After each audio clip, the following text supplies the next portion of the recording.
The Iron Riders motorcycle gang just made the deadliest mistake of their lives. They thought Jack Miller was just another aging farmer when they surrounded his Nebraska homestead. 30 heavily armed bikers against one man working his fields. They came to make an example of him, to show what happens when someone refuses to sell their land. Instead, they're about to learn why Navy SEALs are the most feared warriors on Earth. 20 years of classified operations, 200 confirmed. Eliminations. The most decorated SEAL in Team 6 history. Now Jack Miller is about to turn his 200-acre farm into a killing field. The gang leader doesn't know that every strange scarecrow is a tactical position. Every irrigation ditch is a shooting lane. Every old tractor hides enough firepower to start a war. Before we jump back in, tell us where you're tuning in from. And if this story touches you, make sure you're subscribed because tomorrow I've saved something extra special for you. Dawn broke over Miller Farm with military precision. Jack Miller had been awake for an hour already, maintaining the same schedule that had kept him alive through 20 years of special operations. Old habits didn't die. They just found new purposes. His boots moved silently across the dew-dampened grass, a lifetime of stealth embedded in every step. The farm stretched out before him, 200 acres of corn and wheat, each field meticulously planned like a tactical grid. To passing neighbors, it looked like any other Nebraska homestead. They didn't notice how the irrigation ditches provided perfect shooting lanes or how his scattered equipment created strategic cover points. At 52, Jack still moved with the fluid grace of a much younger man. His weathered face and calloused hands looked like any farmer's, but his eyes never stopped scanning, never stopped assessing. The morning checklist was simple: perimeter check, equipment inspection, livestock count. Just like mission prep, only. Now, his objectives were measured in crops and cattle instead of targets and threats. The old farmhouse had belonged to his parents. He'd returned here after his last deployment, seeking peace in the same fields where he'd played as a boy. His father, gone 5 years now, would have appreciated the irony. His son had traveled the world's deadliest places, only to find his purpose back home. The local coffee shop crowd knew him as Quiet Jack Miller, who grew the best sweet corn in 3 counties and always helped during harvest season. They didn't know about the weapons cached throughout his property or the sophisticated security system disguised as ordinary farm sensors. They didn't see how he'd positioned every structure, every fence line for maximum tactical advantage. Only Sarah Chen, his closest neighbor, seemed to sense there was more to him. The retired army nurse had a way of seeing past surfaces. "You've got that look," she'd said once, "same as my trauma patients in Baghdad, like you're always watching for something no one else can see." Jack checked his watch. 6:30. Time to feed the livestock. The cattle moved with comfortable familiarity as he distributed hay, his movements efficient and practiced. The rhythms of farm life had helped quiet the hypervigilance that had followed him home from war. Most days now, he could almost believe he was just a farmer. The sound of motorcycles on the distant highway caught his attention. The Iron Riders had been getting bolder lately, pushing into smaller towns, pressuring farmers to sell their land. For mysterious development projects, 3 farms had sold in the past month alone. Yesterday, old Bill Henderson's place had burned down after he'd refused their offer. The official report called it an electrical fire. Jack's jaw tightened as he finished his morning tasks. He'd chosen this life to escape violence, but sometimes violence chose you. The skills he'd learned as a SEAL had been purchased at a terrible price. He'd hoped never to use them again. But watching his community slowly buckle under the bikers' pressure, he was beginning to realize that peace sometimes needed protecting. The morning sun climbed higher, painting the fields in gold. To the east, dust clouds marked the approach of more motorcycles. Jack Miller stood in his doorway, the farmer's calluses on his hands, hiding scars earned in combat. He'd traded his tactical gear for overalls, his weapons for tools. But beneath the peaceful surface, beneath the quiet farmer's demeanor, 20 years of combat experience stood ready. They didn't know it yet, but the Iron Riders were about to learn a painful lesson about judging books by their covers.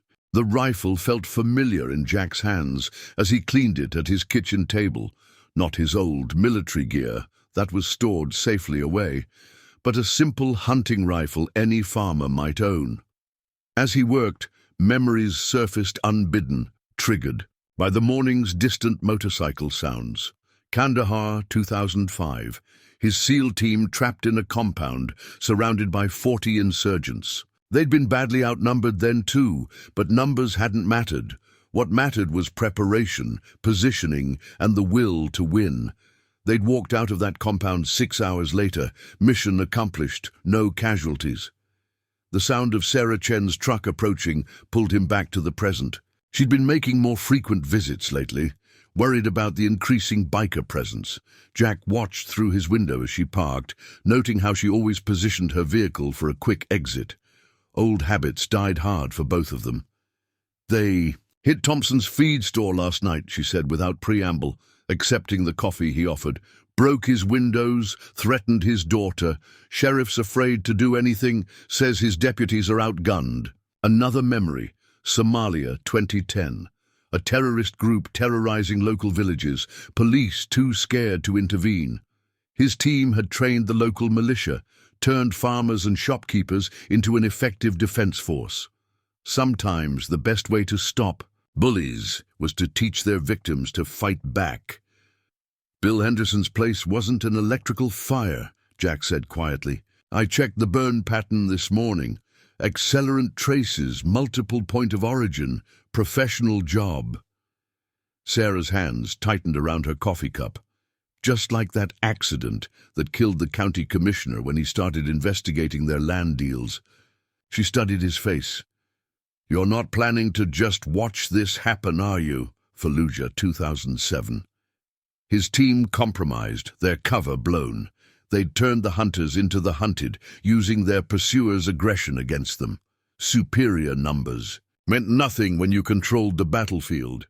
"I came here for peace," Jack said, but his hands had stilled on the rifle. "Left that life behind. And they brought war to your doorstep anyway." Sarah's voice was gentle but firm. "You're not the only one who recognizes their tactics, Jack. These aren't just thugs. They're organized, military-trained. The way they isolate targets, control territory, manage intel." She trailed off meaningfully. "Baghdad, 2013. His last major operation. Dismantling a criminal empire that had infiltrated local government. It had taken patience, planning, and precise application of force. Sometimes the wrong people had to be scared straight. "I know what you're thinking," he said finally, "but if I step in, there's no halfway. It ends completely." These men killed Henderson, threatened Thompson's teenage daughter, and our sheriff is hiding in his office. Sarah stood, her nurse's compassion hardened by years in combat hospitals. "Maybe complete is exactly what we need." As she drove away, Jack remembered his last mission briefing. His commander's words echoed, "Sometimes the best way to serve is to be the monster that protects others from worse monsters." He'd chosen farming to escape violence, but watching Sarah's truck disappear down his drive, Jack knew some choices were made for you. The skills he'd learned at such cost couldn't be unlearned, and sometimes they were exactly what his community needed. They came at noon, 8 motorcycles roaring down Jack's private drive, kicking up dust clouds that he could see from his cornfield. He continued working, seemingly absorbed in checking his irrigation lines, but his mind was already mapping angles, distances, cover positions. The lead rider was massive, his leather cut showing the Iron Rider's insignia, a skull wrapped in chains. 2 patches beneath it caught Jack's attention, Marine Corps insignia and a combat action ribbon. This wasn't just some weekend warrior playing outlaw. Behind him, the other riders spread out in a practiced formation that spoke of military training. "Nice spread you got here, old man," the leader called out, killing his engine. His voice carried the artificial friendliness of practiced intimidation. "Name's Marcus. Here you might be interested in selling." Jack straightened slowly, deliberately, projecting the image of a cautious but unassuming farmer. "Not interested in selling. Family land." Marcus dismounted, his boots crunching on gravel. Two riders flanked him, hands resting casually near concealed weapons. The others maintained their positions, watching the road, professional, disciplined, dangerous. "Thing is," Marcus continued, moving closer, "way we see it, this whole area's due for development. Progress, you know? Be a shame if you missed out on a good offer." Jack noted how they'd positioned themselves, classic intimidation triangle, keeping him centered while maintaining clear firing lanes. These weren't amateur thugs. They were trained operators gone bad. "Had other offers," Jack said mildly. "Not interested in those either." "Yeah, heard you were stubborn." Marcus's friendly mask slipped slightly. "Like old Henderson was stubborn. Real tragedy about his place burning down. Electrical fire's a nasty business." Jack kept his expression, neutral even as he catalogued details. Combat knives, concealed sidearms, radio earpieces. This wasn't just a gang. It was a paramilitary outfit using outlaw biker cover. "Speaking of business," Marcus stepped closer, his size meant to intimidate, "got a proposition might interest you. See, this land's getting developed whether folks like it or not. Smart people take the money, stubborn people." He shrugged significantly. "That a threat?" Jack asked quietly. Marcus laughed, but his eyes stayed cold. "Just friendly advice. We'll be back tomorrow. Think hard about your options, old man. Hate to see anything happen to this nice farm of yours." They mounted up with military precision, Marcus giving hand signals that Jack recognized from combat operations. As they roared away, he noticed one rider hanging back slightly, filming the farm's layout with a concealed camera. Jack returned to his irrigation work, maintaining his unassuming demeanor until the last motorcycle disappeared. Only then did he allow himself a grim smile. They were good, professionals using their training for criminal purposes. But they'd made one crucial mistake. They'd assumed he was just another aging farmer. Inside his house, Jack activated his hidden security system. Cameras, disguised as weather vanes, tracked the biker's departure. Sensors monitored his perimeter, everything recorded to a secure server Sarah maintained off-site. He pulled out his phone and dialed Sarah. "They came," he said simply when she answered. "How bad?" 8 men, military trained. Leaders ex-Marines, others probably special forces. They're doing recon, planning something bigger." Sarah was quiet for a moment. "You're going to need help." "Already got it. Remember Lieutenant Rodriguez from the 160th SAW. He's been looking for work since retirement, lives 2 counties over now." "The crazy helicopter pilot who pulled you out of Yemen?" "Same one. Call him. Tell him Shadow needs his Nighthawk for a private security contract." Jack ended the call and moved to his barn. Behind a false wall, his old combat gear waited. He'd hoped never to need it again, but hope wasn't a strategy. The Iron Riders thought they were dealing with a simple farmer. Tomorrow, they'd learn how wrong they were. Millbrook's main street felt different that evening. Jack noticed it as he drove his old pickup into town for supplies. People hurried between stores, glancing nervously at the 5 motorcycles parked outside the diner. No one lingered to chat. No children played in the park. Fear had come to roost in their small community. Inside Johnson's Hardware, old Tom Johnson's hands shook as he rang up Jack's purchases. "They were here this morning," he whispered, eyeing the seemingly random collection of items, pipe fittings, fertilizer, fuel line. "Said I need to pay for protection now. 20 years I've owned this store, never needed protection before." Jack carefully arranged his purchases in his truck bed. knowing the bikers were watching from the diner. Each item had a dual purpose. Components for improvised devices he hoped he wouldn't need to use. "Heard from Thompson," a voice said quietly. Jack turned to find Sheriff Wade Barnes, looking older than his 50 years. "They broke his daughter's arm last night. Said it was a warning. He's selling the feed store. And you're letting them?" Jack kept his voice neutral, but the sheriff flinched anyway. "What am I supposed to do, Jack? They've got automatic weapons, military training. My deputies are good men, but they're not soldiers. We call the FBI, but they're building a case. Meanwhile, good people get hurt." Through the diner window, Jack watched Marcus holding court with his men. Their tactical vests bulged with hidden weapons. Radio chatter buzzed in their earpieces. Professional equipment, professional operators. "Sometimes good men have to take a stand," Jack said softly. "Like Henderson did?" The sheriff's voice cracked. "They burned him out, Jack, and I couldn't stop it." Sarah's truck pulled up alongside them. "Rodriguez is in," she said without preamble. "Says he's bringing friends, Peters and Santiago." Jack nodded, recognizing the names of other retired special operators, good men who'd understand what needed to be done. Inside the diner, Marcus noticed their gathering. He smiled coldly, raising his coffee cup in mock salute. His men tensed, hands moving casually toward weapons. "Got more coming tonight," the sheriff added. 30 bikes at least. They're setting up some kind of base at the old Watson farm, military-style patrols, guard rotations. This isn't just gang activity anymore. "No," Jack agreed. "It's an invasion."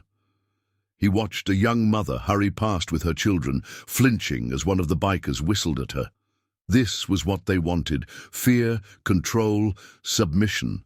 Just like the warlords and terrorists he'd fought overseas, only now they were wearing leather instead of camouflage. "Tom," he called to Johnson, "close up early tonight. Tell everyone to stay home. Might be some trouble coming." "What kind of trouble?" the sheriff asked sharply. Jack started his truck. "The kind that ends things, one way or another." As he drove home, he counted 3 more biker teams watching from side streets. They were establishing a perimeter, preparing for something big. That was fine. He was preparing too. His phone buzzed. A text from Rodriguez. "Got 6 coming. ETA midnight, ready to party like Yemen." Jack allowed himself a grim smile. The Iron Riders thought they were invading a helpless town. Instead, they were about to face men who'd made careers out of solving problems like them. Tonight they'd learn why you don't mistake a quiet professional for an easy target. Midnight brought the rumble of engines, dozens of them, echoing across Jack's property.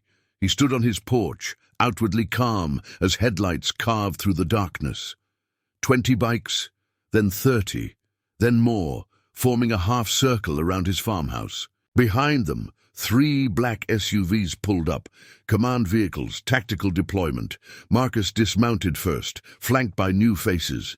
One caught Jack's attention immediately. Tall, scarred, moving with the distinctive grace of special forces. Delta Force, Jack wagered, noting the man's stance and the custom modifications on his weapon. "Told you we'd be back," Marcus called out. "Brought some friends to help explain why you should reconsider our offer." Jack's security system was already streaming everything to Sarah's server. His earpiece, hidden and active, carried Rodriguez's. Whispered confirmation. "In position. 6 shooters, high ground waiting for your signal." "Still not interested in selling," Jack replied evenly. The Delta operator stepped forward. "You're making a mistake, old man. We've got 50 men here. Ex-military, special forces. You really want to die for a worthless piece of farmland?" Jack's hand remained relaxed at his side, inches from the hidden push button that would activate his farm's defensive measures. "And you're making a mistake thinking numbers matter." Marcus laughed, the sound echoing off farm buildings. "Look around, farmer. You're surrounded.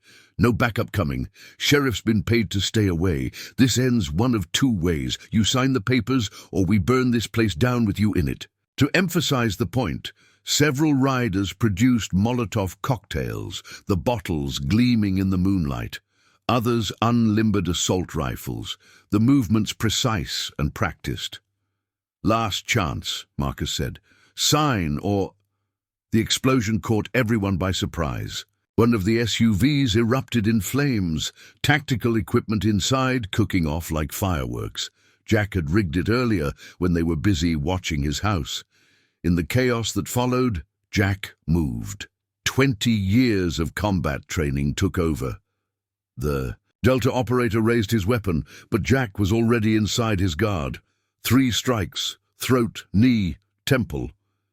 The man dropped without a sound. "Sniper!" someone shouted as Rodriguez's team opened fire from concealed positions. Their shots precise and coordinated. Bikes toppled as riders dove for cover. Jack rolled behind a tractor, coming up with his rifle, no longer playing the helpless farmer. 2 quick shots dropped men reaching for weapons. A third disabled Marcus's bike as he tried to flee. "Fall back!" Marcus screamed, but his men were scattered, professional discipline broken by the unexpected resistance. They'd come expecting to intimidate one old farmer. Instead, they'd walked into a coordinated ambush. More explosions rocked the night as Jack's pre-planted charges detonated, cutting off escape routes. Rodriguez's team maintained steady fire, herding the panicked bikers into prepared kill zones. In less than 2 minutes, it was over. 8 bikes destroyed, 15 men wounded, the rest fled into the darkness. Only Marcus remained, pinned behind a burning SUV. Jack approached carefully, rifle ready. "Still want to discuss that offer?" Marcus spat blood, his earlier bravado gone. "You're dead, you hear me? When the others find out—" "They'll what?" Jack's voice turned cold.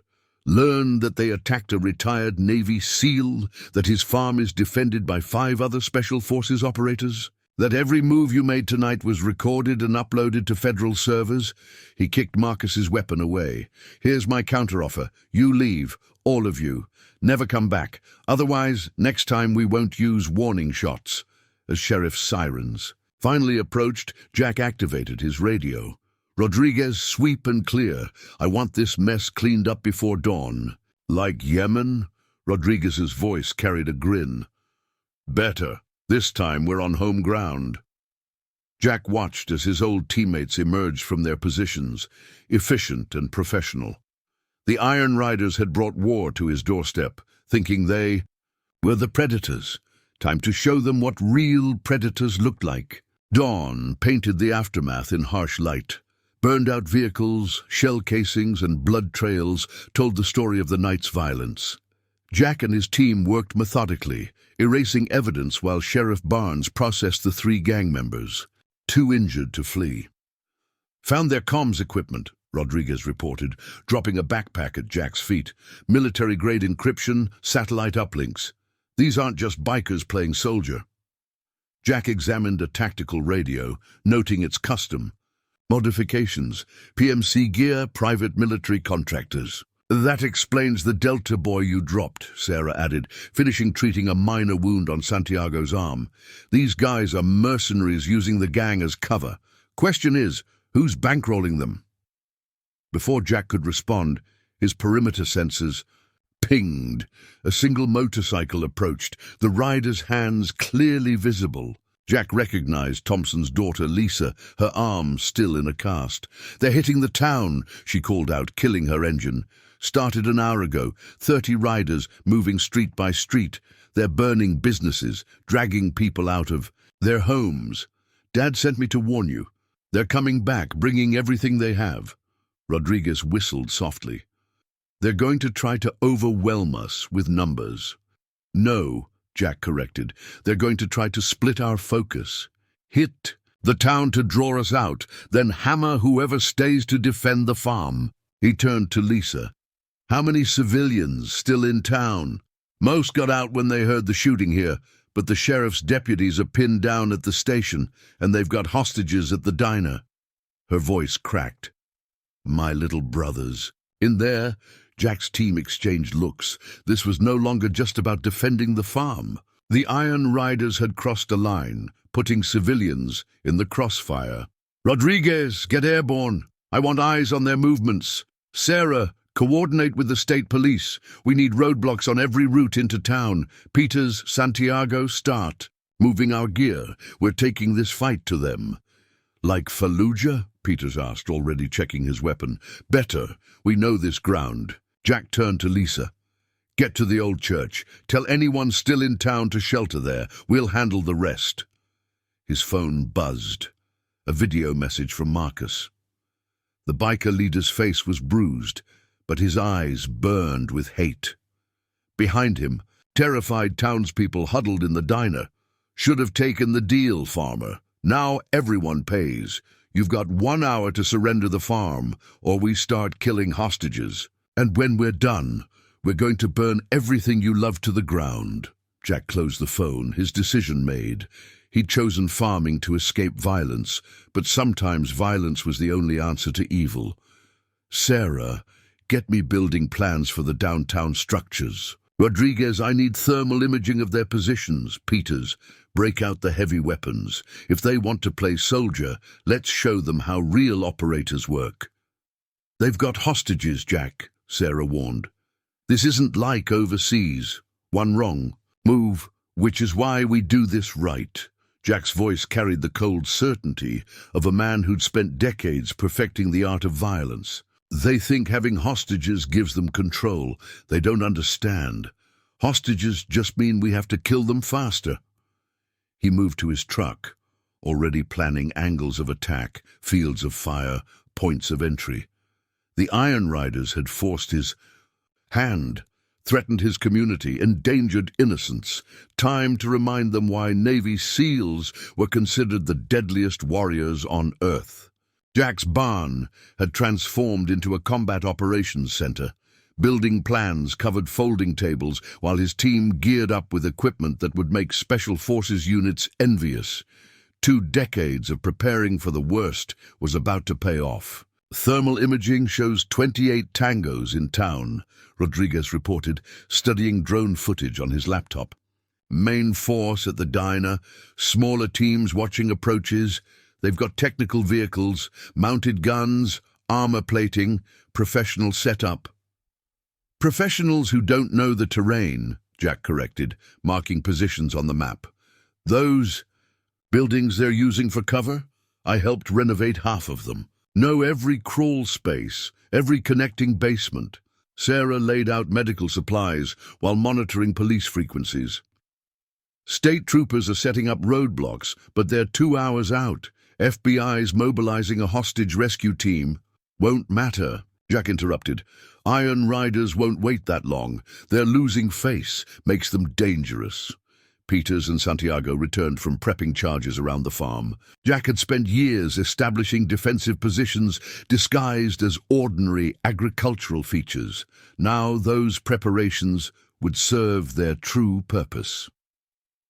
"Farm's rigged," Peters reported. "Anyone tries pushing in while we're in town gets a nasty surprise. Motion sensors, command-detonated explosives, mechanical ambush points. Better than that compound in Kandahar."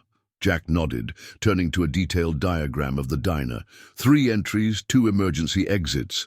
They'll expect us to come through the kitchen. Standard hostage rescue playbook. "So we don't use the standard playbook," Rodriguez grinned. "What's the plan, Shadow?" Jack pointed to the building next door. "Remember that antique store restoration last summer? I added some features during the renovation. There's a maintenance tunnel connecting the basements. They won't be watching it because officially it doesn't exist." "Vertical insertion?" Santiago suggested, checking his gear. "Better. We give them what they expect, a frontal assault. Small team, loud and obvious. While they're focused on that, we come up through the basement." Peters finished, "like that op in Manila. Sarah, your truck's got emergency lights. When we kick this off, I want you screaming up Main Street like you're running a trauma response. They'll be watching for tactical vehicles, not a medical emergency." "And me," Rodriguez patted his rifle. How's your Nighthawk running? The pilot's grin turned feral. Just fueled her up. Got some new toys mounted too. They'll never hear me coming in that low. Jack laid out the final positions. Every angle covered. Every contingency planned for. The Iron Riders thought they were dealing with a simple farmer and some friends. They were about to face one of the most elite combat teams ever assembled. "Comms check," Jack ordered, distributing encrypted radios. "Call signs only from here. Out Sarah, your Angel. Rodriguez, Reaper. Peters and Santiago, Hammer and Anvil. I'm Shadow." "Just like old times," Peters muttered, checking his weapon. "Better," Jack corrected. "This time we're fighting for our home." A final message came through from Marcus. A video of terrified hostages, followed by an image of Jack's farm in crosshairs. Jack's response was simple: "Coming for you." He turned to his team, men and women he'd trusted with his life in the world's deadliest places. Now they'd trust each other to protect their community. "Mount up. We move in 15. Time to remind these mercenaries why they used to tell stories about us in combat zones. Outside, storm clouds gathered, perfect weather for hunters who owned the night. The old church basement had become an impromptu resistance headquarters. Jack watched as more volunteers arrived, not just frightened townspeople, but men and women with the unmistakable bearing of veterans. Sarah's network had been busy. "Third Group Recon," a weathered man in his 50s introduced himself. "Heard you needed some help, Shadow." "Rangers," two brothers added, carrying cases of hunting rifles that Jack knew weren't for hunting. "Got your message through the VFW." More came. Retired cops, former military, even a couple of active duty soldiers home on leave. Each brought weapons, equipment, and most importantly, experience. Within an hour, 30 trained operators had assembled. "Intel update," Rodriguez called out, fresh from an aerial reconnaissance. "They're fortifying positions downtown. Looks like they're expecting military response. Roadblocks, firing positions, counter-sniper setups." Jack nodded, addressing the gathered volunteers. "They're professionals using gang colors as cover. Private military contractors working for someone with deep pockets. But they made 3 mistakes." He pointed to the town map. "First, they think they know this terrain. But while they were watching us through scopes, we were building this community. Every store they're using as a strong point, we helped renovate it. Every alley they think provides cover, we patrol it during town festivals." Sarah stepped forward. "Second, they think having hostages makes them safe. They don't realize half. Those hostages are veterans' families, people who understand the risks and are already working with us from the inside." "And third," Jack finished, "they think they're hunting us. Time to show them what it feels like to be the prey." He laid out the plan, assigning positions based on experience. Former special operations would form strike teams. Veterans with combat experience would provide support and overwatch. Others would coordinate evacuation routes and medical response. "One more thing," Jack added as they geared up.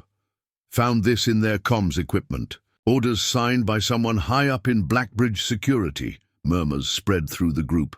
Blackbridge was notorious, a private military company that took the contracts even other mercenaries refused. "That explains the hardware," Peters muttered. "Blackbridge doesn't play small." "Good," Jack replied. "Means when we take them down, it sends a message all the way up the chain." Tom Johnson arrived with a truck full of supplies, tools and farming equipment that could be repurposed for combat. The hardware store owner had been busy transforming everyday items into weapons and defensive gear. "They tried to make me pay protection money," the old man said, distributing his creations. "Let's show them what real protection looks like." Sheriff Barnes provided tactical data, building layouts, utility maps, everything they'd need. His deputies, though outgunned, had been quietly gathering intelligence. "Got movement," Rodriguez radioed from his observation post. 3 SUVs heading toward town, more contractors, high-end gear, satellite communications. Jack checked his watch. Time was running out. He faced his impromptu army, farmers, shopkeepers, and veterans united to defend their home. These men think having superior numbers and expensive equipment makes them invincible. They've forgotten the most important rule of combat. The deadliest weapon isn't the gun, it's the person holding it. He surveyed the determined faces before him, not just volunteers, but warriors ready to protect their community. Today, we remind them why America's veterans are the most feared fighters on Earth. Move out! The storm clouds grew darker as Jack's forces deployed. The Iron Riders had brought war to their town. Time to show them how Americans fight back.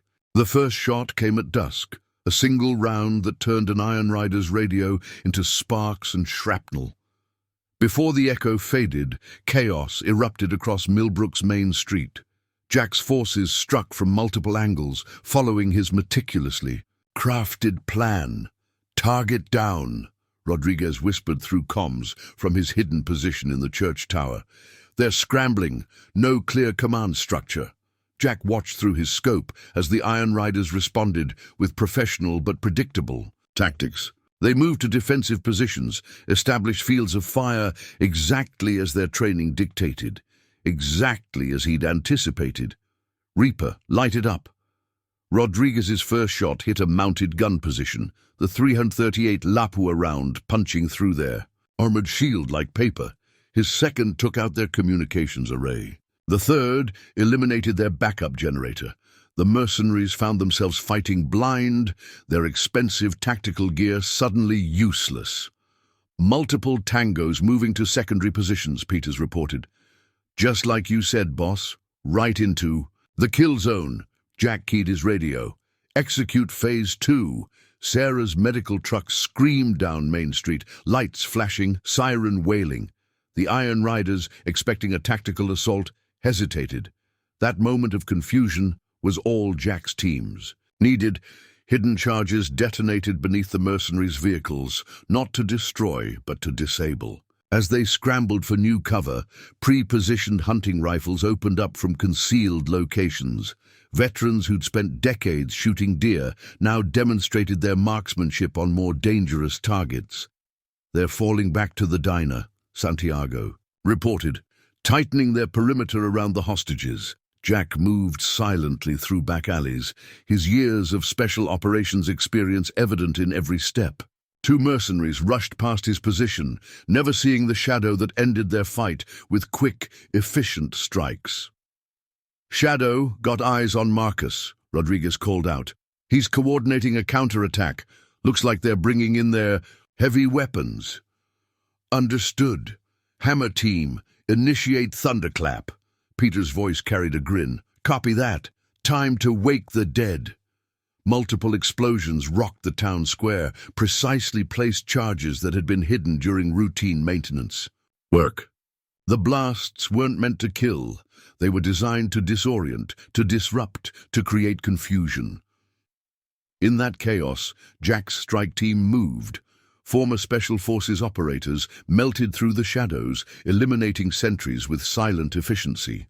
Local veterans provided covering fire, their intimate knowledge of every alley and rooftop proving more valuable than the mercenaries' expensive training.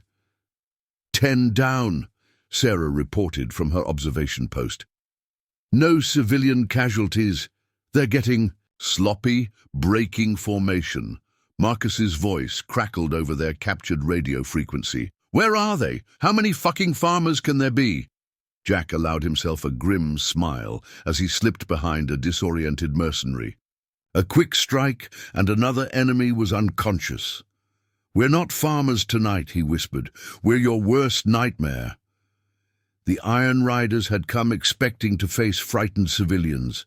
Instead, they found themselves hunted by shadows, picked off by unseen snipers, their every move countered before they made it. Boss? Rodriguez's voice carried urgency. 3 vehicles approaching from the north, heavy weapons, professional operators, Blackbridge's elite response team. Jack checked his watch. Phase 1 had gone perfectly. Now came the real test. All Units, consolidate positions. Prepare for Phase 3. He keyed his secure channel. Time to show them why seals are the apex predators. The night was just beginning, and the real hunters were about to take the field. The Blackbridge response team arrived like professionals. No lights, no sirens, just the low rumble of armored SUVs moving into position. Through his thermal scope, Jack counted 12 operators deploying in tactical formation. Their movement spoke of Tier 1 training, probably former Delta or KAG. Multiple targets, all hot, Rodriguez reported from his perch. They're running GPNVG-18s, latest gen thermal, full-spectrum comms. This ain't the B team, Shadow. They've got our range cards, Peters added, voice tight. Someone's feeding them intel about our positions. Jack watched the new arrivals establish a command post, their efficiency making the Iron Riders look like amateurs. Their leader, a tall man with a prosthetic hand, moved with the distinctive grace of British SAS. I know him, Sarah whispered through comms. Captain James Harrison. He was in Baghdad when I was running combat trauma. They called him the Surgeon. And not because he healed people. The night air crackled with professional radio traffic as Harrison deployed his men. They moved like ghosts, using cover that Jack's teams had thought secure. These weren't thugs playing soldier. They were apex predators. All units, fall back to secondary positions, Jack ordered. They're too good to take head-on. A new voice cut through their radio frequency, crisp British accent confirming Sarah's identification. Attention local forces, this is Captain Harrison, Blackbridge Security. We now control this engagement, surrender immediately, and will ensure minimal civilian casualties. Jack's team looked to him for direction. These weren't the enemies they'd trained to fight. These were men who'd written the books on special operations. They're boxing us in, Rodriguez reported, setting up overlapping fields of fire, counter-sniper positions, professional containment protocol. Harrison's voice came again. To the SEAL commanding the local defense, yes, we know. Who you are.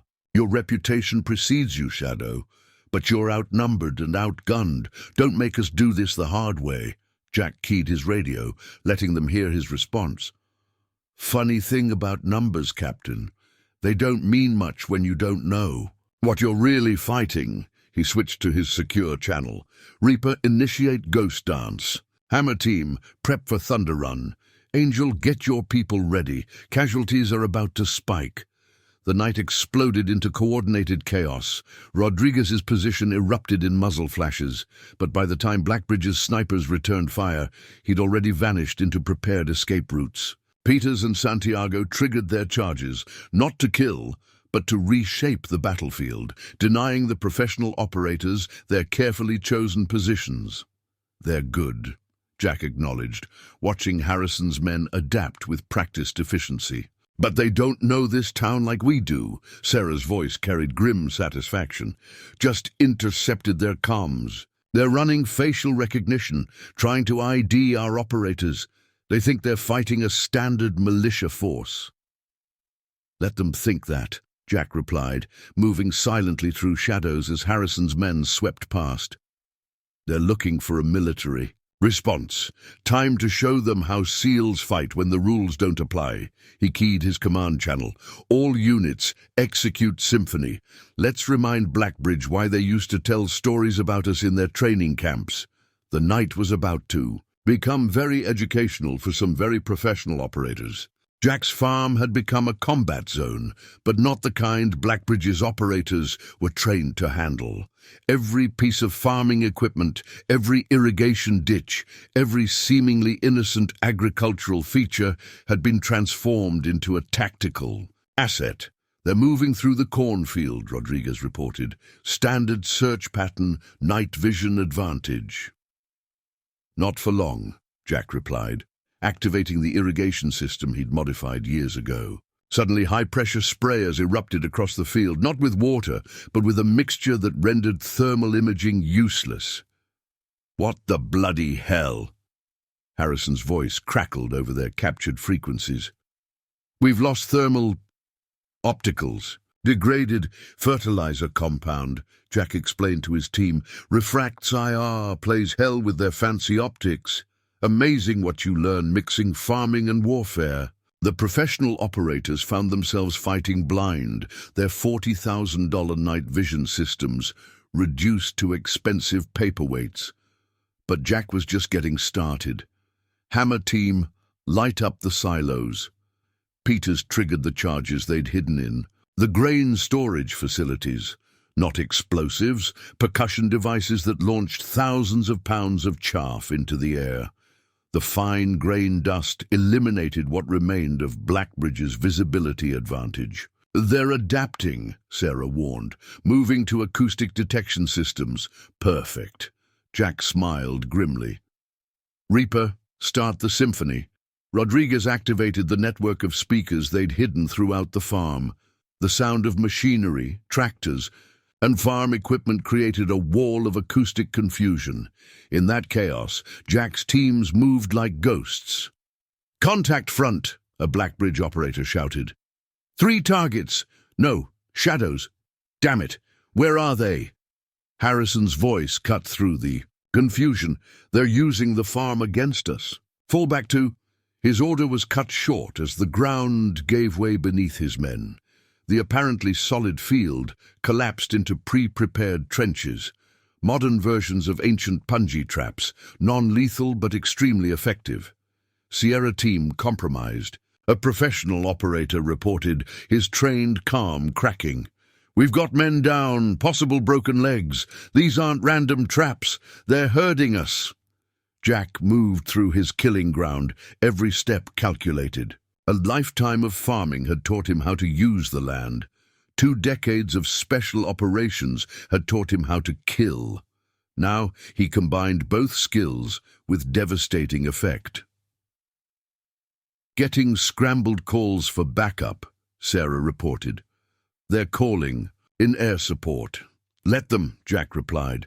Those helicopters will have to fly through the wind farm we helped install last year. Good luck maintaining stable flight patterns in those artificial turbulence corridors. His radio crackled as Harrison made one last attempt at professional dialogue. You've made your point, Shadow, but Blackbridge doesn't leave contracts unfinished. We'll level this entire county if we have to. That's the difference between us, Captain, Jack responded, watching thermal signatures of Harrison's men stumbling through his carefully crafted maze of agricultural warfare. You're fighting for a paycheck. We're fighting for our home. He switched to his command channel. All units execute harvest time. Show them why you don't threaten farmers who used to be warriors. Around him, the night erupted into precisely coordinated chaos as his teams sprung their final traps. The professional operators were about to learn that sometimes the deadliest weapons aren't the ones you can buy.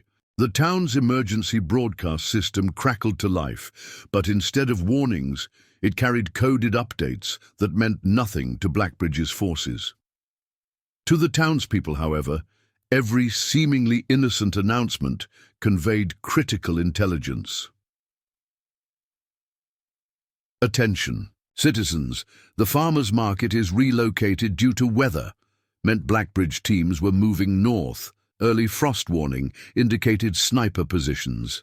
Jack had turned the entire town into a Grassroots intelligence network. They're getting intel from somewhere, Harrison growled over their compromised comms. Every move we make, they're 2 steps ahead. Local support's deeper than intel suggested, his lieutenant responded. The whole town's gone hostile.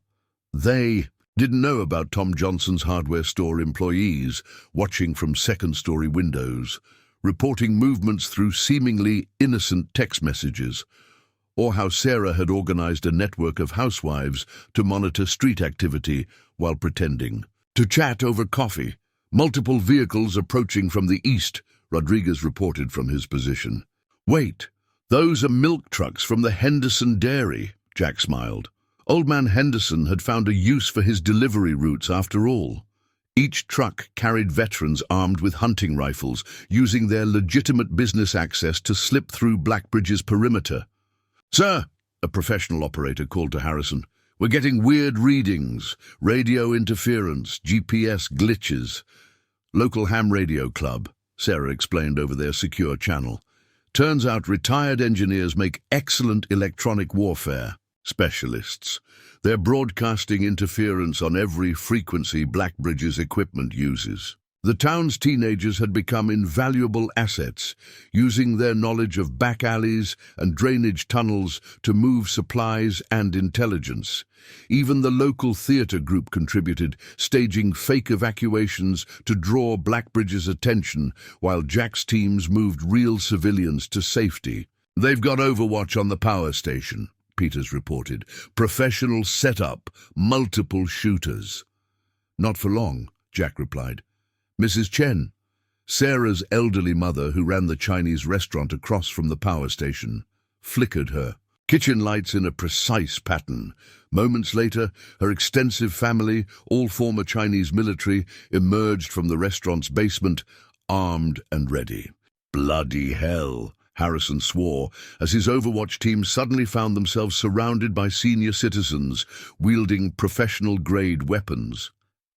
"Is everyone in this town a former operator?" Movement at the high school. A Blackbridge spotter reported, "Looks like civilians evacuating." No, wait. The civilians were members of the local paintball club, veterans who'd been training there for years.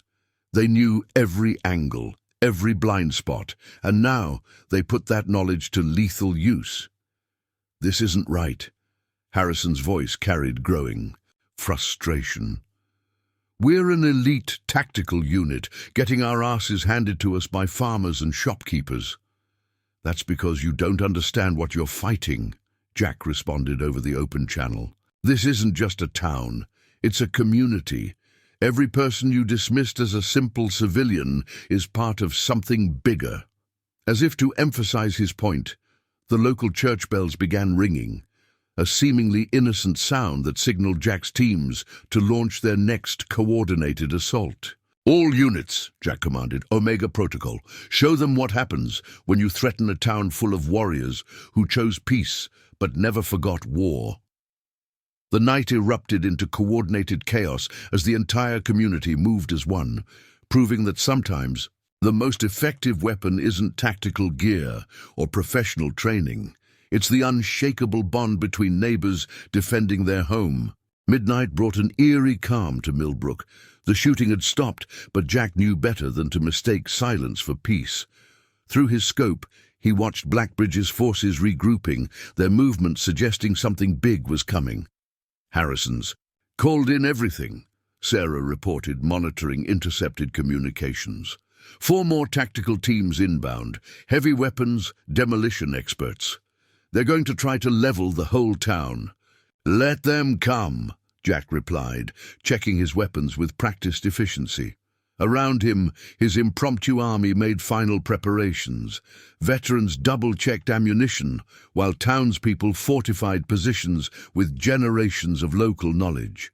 "They're changing tactics," Rodriguez observed from his perch, "bringing in ex-Soviet hardware, RPGs, heavy machine guns. Things just got serious." Harrison's voice crackled over their captured frequencies. "Final warning, Shadow. We've got enough firepower. Coming to turn this place into a crater. Surrender now, or what happens next is on your head." Jack watched thermal signatures of massive vehicles approaching town limits. Blackbridge was done playing nice. They were bringing in the kind of hardware usually reserved for small wars. "All units, sound off," Jack commanded. "One last check. Before this kicks off, Reaper team in position. Got eyes on their approach vectors. Hammer team ready. Charges set, fallback routes secured. Angel station prepped. Medical teams on standby." The town had become a fortress, but not in ways Blackbridge could detect. Every shop, every home, concealed defenders or supplies. The local veterinarian had converted his clinic into a combat hospital. The high school's chemistry lab was producing improvised smoke grenades. "Getting movement at the farm," Peters reported. "They're staging for a major push." Through his thermal scope, Jack counted vehicles. Armored personnel carriers, technical trucks mounted with heavy weapons, even a few pieces that looked suspiciously like artillery. Harrison was preparing to make an example of Millbrook. "Remember," Jack addressed his forces, "these men are professionals. They're well-trained, well-equipped, and they don't care about collateral damage, but we have something they don't." He paused, watching Harrison's forces make final preparations for their assault. "This is our home. Every street, every building, every patch of ground, we built this place, defended it, lived in it. Now we're going to show them why you don't threaten a community of warriors who chose peace but never forgot war." Thunder rolled in the distance as storm clouds gathered. The weather would work in their favor, disrupting Blackbridge's thermal imaging and air support. "All units, activate Omega protocols," Jack commanded. "When this starts, hit them with everything. No holding back." In the distance, engines roared as Harrison's reinforcements arrived. The night was about to become very educational for some very professional operators. "One last thing," Jack added, his voice carrying calm certainty. "Whatever happens, remember, we're not just fighting for ourselves. We're fighting for every small town these people have terrorized, every community they've tried to bully. Tonight, we show them why that was a mistake." The storm clouds grew darker as both sides prepared for what was coming. Harrison had brought an army of professional killers. They were about to learn why you don't threaten a town protected by warriors who never forgot their true nature. The first artillery shell screamed over Millbrook at exactly midnight. Harrison had decided to soften up the town before his main assault. The explosion rocked Main Street, but found only empty buildings. Jack had evacuated those positions hours ago. "Multiple vehicles moving in," Rodriguez reported. "They're coming in waves, professional assault pattern." Through his scope, Jack watched Blackbridge's forces advance. Armored vehicles led the way, providing cover for tactical teams moving in squad formation. Their discipline was impressive and predictable. "Execute Scarecrow," Jack commanded. Across town, carefully prepared positions erupted with coordinated fire. Not from where Blackbridge expected resistance, but from impossible angles their reconnaissance hadn't detected. Rodriguez's team had spent hours setting up interlocking fields of fire that turned every street into a killing zone. "Taking heavy fire."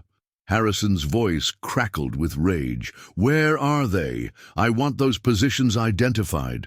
"That's the problem." "Sir," his lieutenant responded, "fire's coming from everywhere. They've turned the whole town into a combat zone." Jack keyed his radio. "Hammer team, light up the welcome wagons." Peter's voice carried grim satisfaction. "Copy that. Party's about to start." The lead armored vehicle hit the first trap, not an explosive, but a specially prepared section of road that collapsed under its weight. The second vehicle, trying to back up, triggered a cascade of mechanical ambush points that Jack had spent years perfecting. 4 vehicles disabled, Sarah reported. "They're trying to call in air support." "Let them." Jack watched thermal signatures of helicopters approaching. "Rodriguez, already on it, boss." The first helicopter banked hard, searching for targets. Instead, it found precisely calibrated laser dazzlers mounted on windmills, technology Jack had acquired from his SEAL days, disguised as ordinary farm equipment. The second chopper ran into a web of nearly invisible cables strung between buildings, getting multiple casualty reports. Harrison barked. "These aren't random traps, they're herding us, exactly as planned." Jack's defense was designed not just to stop Blackbridge's forces, but to channel them into prepared kill zones. Every retreat route led to another ambush. Every secure position became a trap. "Sir, we've lost contact with teams 2 and 4. A Blackbridge operator reported. "Someone's jamming our comms. Wait, incoming." The town's grain silo, carefully rigged by Peters, chose that moment to unleash its contents. Tons of grain cascaded onto the street, not to harm, but to disable. Vehicle engines choked. Night vision goggles became useless. Professional operators found themselves fighting blind. "All units, Phase 2, Jack commanded. "Show them why you don't bring an army to a SEAL fight." The town seemed to come alive. Veterans who'd been waiting in prepared positions opened up with devastating crossfire. Local hunters, who'd spent decades learning every angle of these streets, proved that expensive tactical training wasn't everything. "We're getting torn apart." Harrison's composure finally cracked. "Fall back, regroup at—" His order was cut. Short as Jack's final surprise activated, the town's fire suppression system, modified over years of careful preparation, suddenly engaged. But instead of water, it sprayed a carefully formulated mixture that rendered thermal imaging useless and turned night vision gear into expensive blindfolds. "All units, weapons free," Jack ordered. "Remember your training. Remember why we fight." The night erupted into chaos as Millbrook's defenders showed Blackbridge's professional killers the difference between fighting for pay and fighting for home. Harrison's forces were learning a painful lesson about the difference between tactical training and combat wisdom. Their professional formation had broken down into isolated groups, each trapped in Jack's intricately designed kill zones. "Alpha. Team is dark," a Blackbridge operator reported, panic edging into his professional tone. "Bravo's pinned down. We've lost contact with Charlie and Delta." Jack moved like a ghost through his town's shadows, each step calculated. 20 years of SEAL operations had taught him how elite units think. Now he was using that knowledge against them. "Sierra team, report!" Harrison demanded over their compromised comms. Only static answered. "They're in the old mill," Rodriguez reported from his position. Walked right into the funnel. The mill had been Jack's masterpiece of tactical design. Every approach channeled attackers into prepared firing positions. Every retreat route led to another ambush. Now, Blackbridge's elite operators were learning why SEALs were considered masters of asymmetric warfare. "Multiple targets breaking formation," Sarah called out. "They're starting to run blind." "Execute phase avalanche," Jack commanded. Peter's voice carried deadly satisfaction. "Copy that. Dominoes are falling." Across town, carefully prepared positions began to collapse, not from enemy fire but by design. Buildings that Blackbridge had designated as secure rally points suddenly became death traps, retreat routes transformed into ambush zones. "We've lost half our vehicles," Harrison's lieutenant reported. "Comms are compromised. Night vision is useless. These aren't random attacks. We're being hunted. Now you understand," Jack broadcast on their frequency. "This isn't about superior numbers or better equipment. It's about knowing your enemy." He watched through his scope as Harrison's remaining forces tried to regroup. Their training was evident in how they moved, but that same training made them predictable. Every tactic they employed was one Jack had used himself, one he knew how. "To counter, sir, we need to abort," Harrison's second-in-command urged. "Whatever we're up against, it's way beyond—" The transmission cut off as Rodriguez's team sprang another trap. Not with bullets or explosions, but with precisely targeted chaos that turned professional operators into panicked targets. "All units, begin harvest protocol," Jack ordered. "Show them why you don't threaten a town protected by warriors." The night erupted into coordinated devastation. Every shadow seemed to hide a defender. Every piece of cover concealed another angle of attack. Blackbridge's elite forces found themselves caught in a web of their own tactical doctrine, turned against them by someone who understood it better than they did. "Target their command vehicle," Jack commanded. "Time to end this."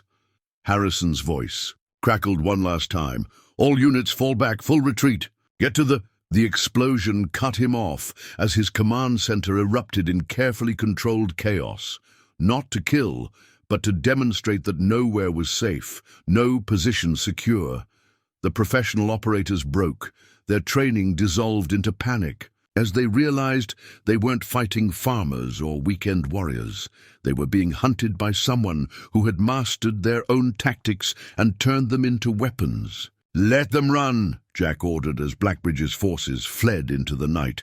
"But make sure they remember why they're running." The message was clear.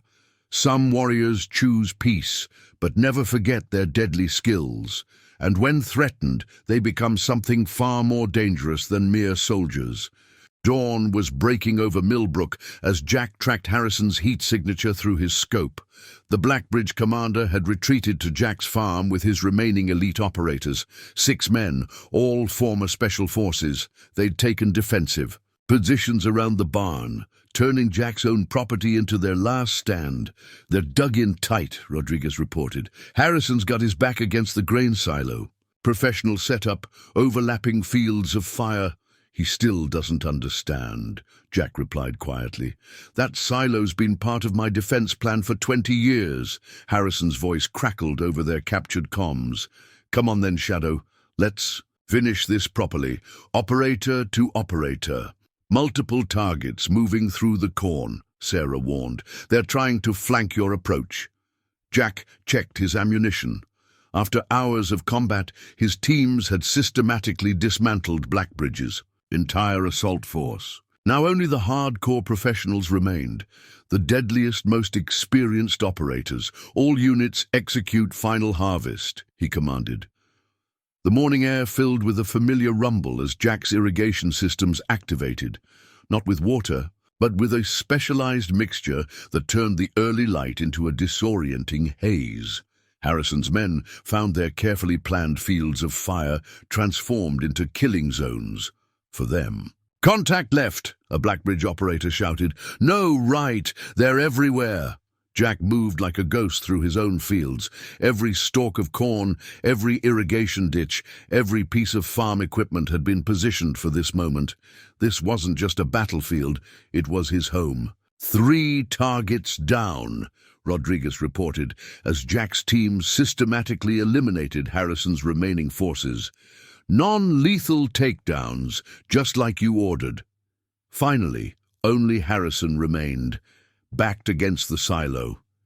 His professional composure had cracked, replaced by the desperate fury of a man who realized he'd walked into a trap 20 years in the making. "Show yourself," Harrison demanded, his weapon tracking shadows. "Face me like a proper operator." "That's your mistake, Captain."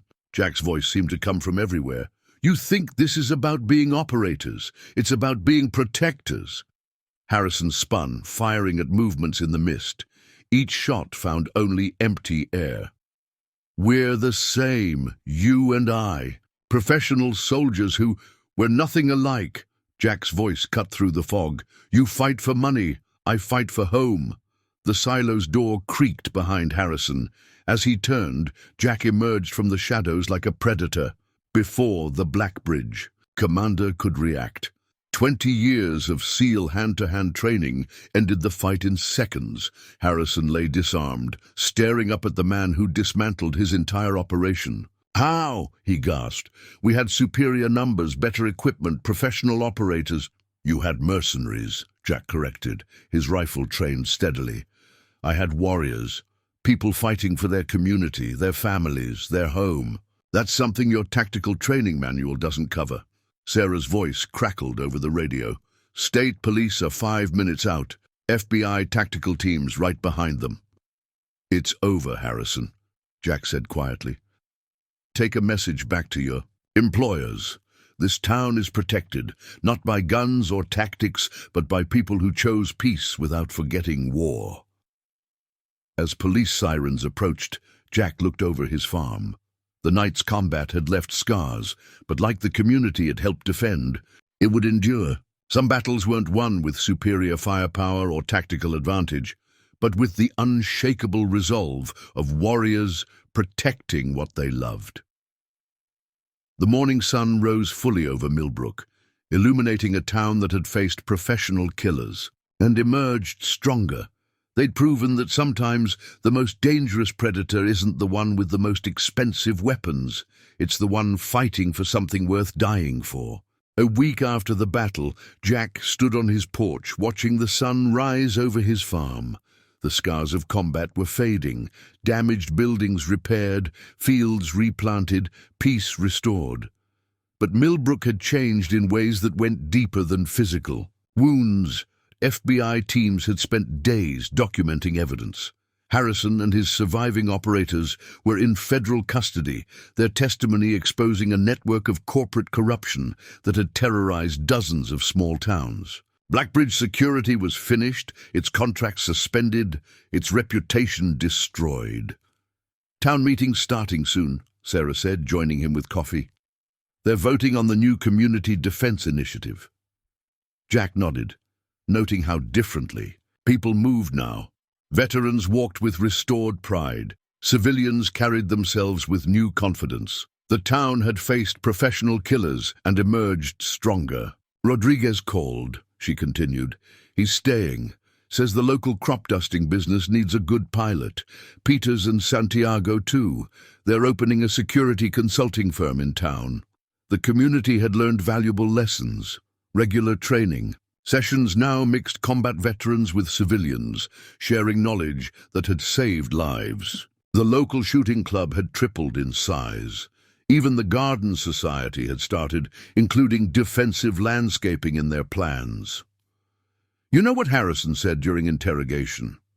Sarah handed Jack a report. "He told the FBI that Millbrook wasn't just a tactical defeat. It was a wake-up call, said they never understood the difference between operators who fight for money and warriors who fight for home." Jack watched his neighbors driving past, heading to work or school.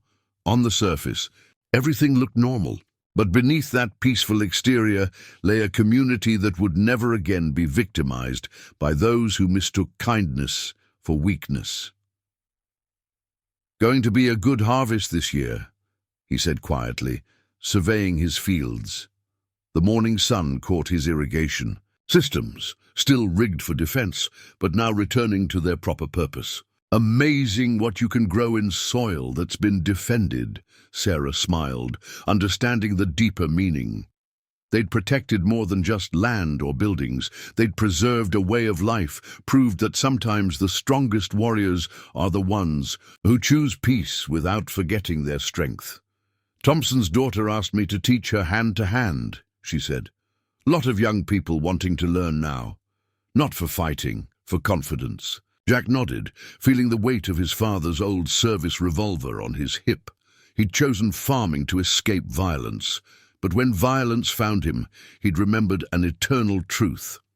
The warrior's path wasn't just about combat. It was about protecting others, standing against evil, defending what mattered. The morning bell rang from the newly repaired church tower. Millbrook was awakening to another peaceful day, its people going about their lives. But now they moved with the quiet assurance of those who had faced their fears and triumphed. Some battles changed more than just who controlled a piece of land. They changed how people saw themselves, reminded them of strengths they'd forgotten they possessed. And sometimes the most important victory wasn't defeating an enemy.